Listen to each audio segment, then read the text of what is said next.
नागपूर शहरातून एक मोठी बातमी समोर येत आहे, जिथे पोलिसांनी अवघ्या 24 तासात एका धक्कादायक दरोड्याचा छडा लावला। एका कॅश पिकअप एजंटकडून 70,000 रुपयाची रोकड लुटणाऱ्या 3 आरोपींना अटक करण्यात आली असून पोलिसांनी गुन्ह्यात वापरलेले वस्तू आणि चोरीचा माल जप्त केला आहे। 3 जून 2025 रोजी SIS processor holding private limited या कंपनीमध्ये कॅश पिकअप म्हणून काम करणारे पवन सुरेश नरांगे हे गेटवेल हॉस्पिटलच्या फार्मसीमधून 70,000 रुपये रोख घेऊन बँकेत जमा करण्यासाठी निघाले होते।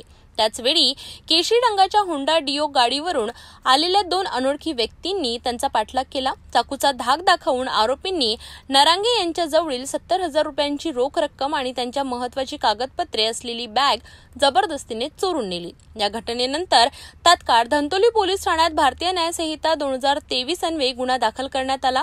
पोलिसांनी तपासाची चक्रे वेगाने फिरवली। घटनास्थळाजवळील 100हून अधिक सीसीटीव्ही कॅमेऱ्यांच्या फुटेजही तपासण्यात आले। तसेच तांत्रिक पद्धतीचा वापर करून आरोपींचा शोध घेण्यात आला। अवघ्या 24 तासात पोलिसांनी आरोपींना निष्पन्न केले। गुप्त माहितीच्या आधारे पोलिसांनी सर्वप्रथम आरोपी तुषार उर्फ धर्मा रणजित मेश्राम वय वर्ष 20 याला अटक केली। त्याच्या चौकशीतून आरोपी समीर कावळे वय वर्ष 22 याचे नाव समोर आले आणि त्यालाही अटक करण्यात आली। दोन्ही आरोपींची कसून चौकशी केली असता गेटवेल फार्मसीमध्ये काम करणाऱ्या अमन दादाराव तोडसाम वय वर्ष 24 यानेच समीर कावडेला चोरीची टीप दिल्याचे उघड झाले। अमन तोडसामचा या गुन्ह्यात अप्रत्यक्ष सहभाग असल्याने त्यालाही अटक करण्यात आली। तिन्ही आरोपींना 8 जून 2025 पर्यंत पोलीस कोठडी सुनावण्यात आली असून पोलिसांनी त्यांच्याकडून चोरीस गेलेल्या 70,000 रुपयांचा माल, गुन्ह्यात वापरलेली होंडा डिओ गाडी आणि चाकू असा एकूण 1,05,000 रुपये किमतीचा मुद्देमाल जप्त केला आहे। गुन्ह्याचा पुढील तपास सुरू आहे। दिनांक 3/6/25 रोजी दुपारी पाऊण ते 1:30 वाजताच्या दरम्यान जे आपली फिर्यादी आहे पवन सुरेश नरांगे राहणार रामेश्वरी वय 38 वर्ष अजनी, हे कॅश पिकअपचं काम करतात। ते त्यांचं गेटवेल हॉस्पिटल इथून कॅश घेतलेली होती त्यांनी आणि ते बँकमध्ये जमा करण्याकरता जात होते। तर ते जाताना जे अभ्यंकर रोड आहे पोलीस स्टेशन हद्दीमध्ये अभ्यंकर रोड या रस्त्याने जात असताना जे 2 अज्ञात इस्मानी त्यावेळी एक चाकूचा धाक दाखवून त्यांच्याकडनं बॅग हिसकावून घेतली आणि त्यांचे पैसे घेऊन पळून गेले होते। आम्हाला जशी कंप्लेंट आली आम्ही घटनास्थळी पोहोचलो।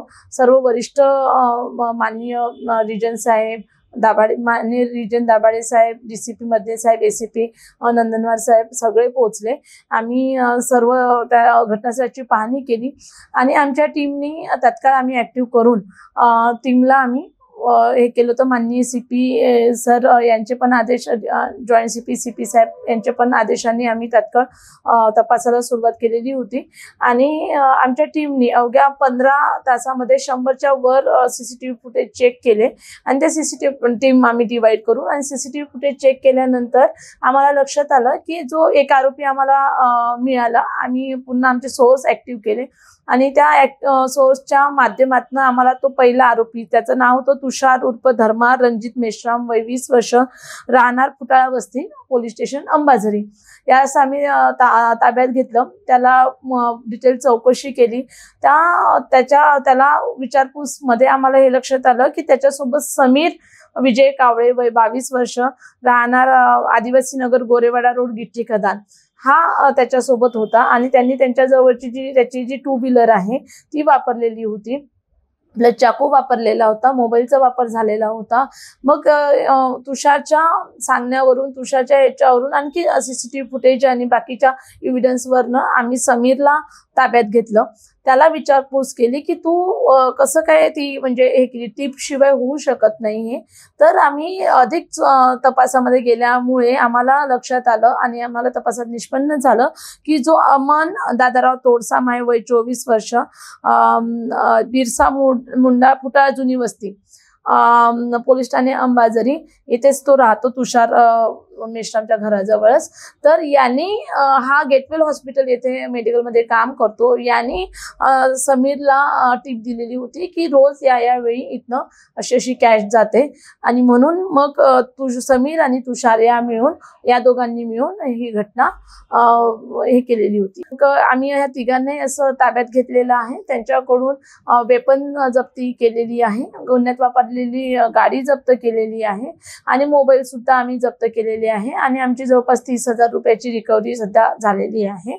पुढे तपासात आणखी तपास चालू आहे. नागपूर पोलिसांच्या या जलद कारवाईमुळे शहरात गुन्हेगारीला आळा घालण्यासाठी त्यांची कटिबद्धता दिसून येते. आता या प्रकरणात पुढील तपासानंतर काय माहिती समोर येतं हे पाहणं महत्त्वाचं ठरेल.